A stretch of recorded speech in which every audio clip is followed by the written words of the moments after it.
Sleep 2 Business Genius, Business History Fact Number 2 of 108-minute read. The coin that changed the world. How a tiny piece of Electrum, struck in the kingdom of Lydia around 600 BC, solved one of the oldest problems in human history, and gave birth to every economy, every bank, and every business deal that has existed ever since. By Sleep to Business Genius, Business History and Commerce, Lydia, Asia Minor, 600 BC. Illustration, a Lydian Electrum stater, the world's first standardized metal coin, bearing the lion and bull motif of the Lydian kingdom, circa 600 BC. Breathe slowly. Let your thoughts settle. Somewhere in the warm and dusty reaches of what is now western Turkey, around the year 600 BC, a craftsman is heating a small piece of metal in a clay furnace. The metal is pale gold, a natural alloy of gold and silver called Electrum, found in the river sands that wind through the hills of the ancient kingdom of Lydia. He has done this hundreds of times. His hands know the weight and color and behavior of the metal better than he knows the face of his own neighbor. He places a heated lump of Electrum onto a small anvil carved with a lion's head. He raises a punch. He strikes. In a single, clean, decisive moment, the world changes. Not with a war. Not with a revolution.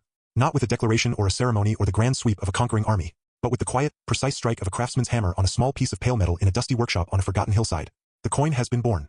And nothing, absolutely nothing, will ever be the same again. Before that moment, the world had been trying to exchange value without a common language. After it, commerce finally had one, small, portable, standardized, and universally understood. The kingdom at the edge of everything. Lydia, Asia Minor circa 700 to 547 BC, modern-day Western Turkey. To understand why the coin was born where it was, you need to understand where Lydia sat in the ancient world. Not on the edges of civilization, but at its very crossroads. The Lydian kingdom occupied a narrow strip of fertile land between the Aegean Sea to the west and the vast, rolling Anatolian plateau to the east. Trade routes from the Mediterranean met trade routes from Persia and Mesopotamia right here, in this mountainous, river-laced kingdom tucked between two worlds. Greek merchants from the coastal cities to the west traded alongside Persian caravans arriving from the east.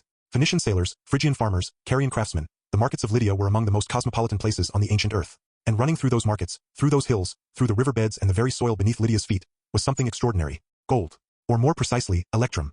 A natural alloy of gold and silver that the river Pactolus deposited in sparkling quantities along its banks. The Lydians called it white gold. To the traders who passed through their kingdom, it was simply treasure. For generations, the Lydians had been wealthy. But their wealth was measured the old way, in livestock, in grain, in lengths of cloth and blocks of silver weighed against counterweights on a balance scale. Commerce was slow and cumbersome.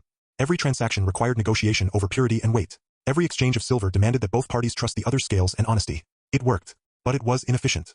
It was vulnerable to fraud. And in a marketplace as busy and diverse as Lydia's, it was beginning to creak under the weight of its own complexity. Historical context. Lydia was ruled during this era by the legendary King Croesus, r. 560 to 547 BC, whose name became synonymous with wealth. The phrase rich as Croesus is still used today. It was under Lydian kings that the first true standardized coins were minted, though the earliest examples may slightly predate Croesus himself. The problem money was born to solve. Imagine you are a Greek merchant arriving in the market town of Sardis, the Lydian capital, with a cart full of fine ceramic wine jars. You want to buy a bolt of purple cloth from a Phoenician trader and a set of bronze tools from a Carian smith. The Phoenician wants silver. You have silver, an irregular lump of it, hammered from a larger piece, of uncertain purity. He pulls out his scales. He weighs your silver against his counterweights. He squints at the color and tests it with a touchstone. The process takes 20 minutes. He accepts it. You move on. The Carian smith wants grain. You have no grain. He does not want silver today, he already has more than he can spend in this market. He wants barley. You spend the rest of the afternoon trying to find someone who has barley and wants something you actually have to offer. Economists have a precise and elegant term for this ancient frustration, the double coincidence of wants. For a barter transaction to work, both parties must want exactly what the other is offering, at exactly the same time. In a small community where everyone knows everyone, this is manageable. In the busy, multicultural, multilingual chaos of an ancient international marketplace, it is exhausting. What commerce desperately needed was something that everyone would accept. Something that held its value. Something that was portable enough to carry in a pouch and divisible enough to make change. Something that could be trusted without being weighed and tested at every transaction. What commerce needed, in other words, was money. The coin was not invented because someone was clever. It was invented because commerce had grown too complicated to survive without it, and the Lydians, sitting at the crossroads of the ancient world, felt that pressure more acutely than anyone. The strike of the hammer. The earliest Lydian coins were small, irregular blobs of Electrum, not the perfectly round discs we imagine today, but chunky, lentil-shaped pieces of metal that fitted comfortably in the palm. What made them revolutionary was not their shape. It was their stamp. On one face, a design was pressed into the metal using a carved die, typically a lion's head, the royal symbol of Lydia, or sometimes a lion and a bull facing each other. On the reverse, a simple punch mark. This stamp was the signature of the state. It was the king's guarantee that this piece of metal had been officially weighed and tested, that its purity had been certified by royal authority, and that anyone who received it could trust its value without performing their own assay. For the first time in history, value was not something you negotiated at the point of exchange. It was something that had already been settled, certified, and stamped into the object itself by a power that everyone in the marketplace recognized and respected. The technical breakthrough. The Lydians solved the problem of coin making through a process called cupellation, separating gold from silver to create a purer metal, combined with the use of hardened iron dies to stamp a consistent impression. The result was a coin whose weight and composition could be trusted without testing. It was one of the most consequential manufacturing innovations of the ancient world. The effect on the marketplace was immediate and dramatic. Transactions that had taken 20 minutes of weighing and negotiating now took seconds. A merchant arriving from Greece with no knowledge of Lydian customs or Lydian weights could still function in a Lydian market, because the coin was self-explanatory. Its value was pre-certified. Its authenticity was visible. It was, in the truest sense of the word, a universal language. Trade accelerated. Markets expanded. Goods flowed more freely between communities that had previously been limited by the clumsiness of barter. And as the idea spread, first to the Greek cities on the Aegean coast, who adopted it with extraordinary enthusiasm, then to Persia, then to the wider Mediterranean world, it became clear that the Lydians had not just invented a convenient tool. They had invented the foundation of the entire global economy. What the coin truly invented. We tend to think of coins as physical objects. Small pieces of metal with pictures on them. Convenient for carrying.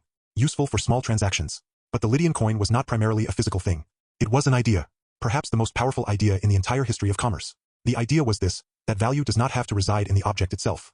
It can be assigned to an object by collective agreement. A coin is worth what it is worth not because of the precise gram weight of electrum it contains, but because everyone in the marketplace agrees to accept it at a certain value. The king's stamp is not proof of purity alone, it is proof of consensus, of social trust, of a shared agreement among thousands of strangers that this small disc of metal represents something real and reliable. That idea, that value can be socially constructed and collectively maintained, is the foundation not just of money, but of banking, of credit, of stocks and bonds, of digital currencies, of every financial instrument that has ever existed. The moment the Lydian craftsman struck that first coin, he was not just solving a marketplace problem. He was articulating, in metal, one of the most profound and far-reaching insights in human history. Money is not gold. Money is not silver. Money is not paper or plastic or pixels on a screen. Money is trust. And the Lydians were the first people to understand that trust could be minted. The ripple that became a wave. The idea moved fast. Within decades of the first Lydian coins being struck, the Greek city-states of the Aegean coast, Ephesus, Miletus, Phocaea, were minting their own coins. Each city had its own design, its own stamp, its own declaration of trustworthiness. By the 5th century BC, coinage had spread across the Greek world, into Persia, across the Mediterranean, into the heart of the ancient Near East. Everywhere coins went, markets followed. And everywhere markets flourished, cities grew. Economists have noted that the spread of coinage across the ancient Mediterranean world correlates almost perfectly with a dramatic expansion in long-distance trade, urbanization, and specialization of labor.